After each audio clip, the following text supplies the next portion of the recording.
In today's video, we will fix a Bosch dishwasher error E23 drain pump issue, blockage, clean and reset.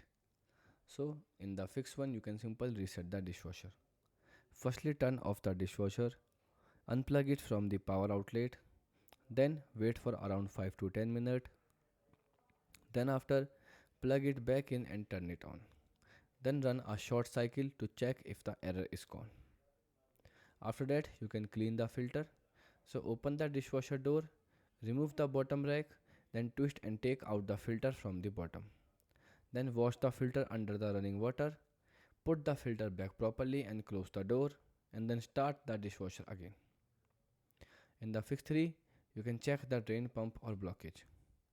Then after, turn off and unplug the dishwasher. Then remove the bottom rack and filter. After that, look inside the drain pump area. Then remove any food, glass or drap stuck inside.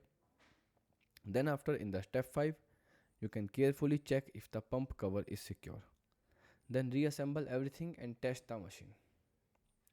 In the fix 4, you can check the drain hose.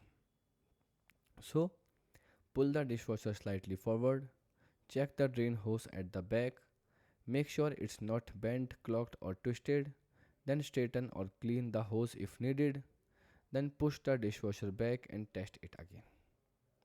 So these are the steps that can help you to fix this problem. Goodbye.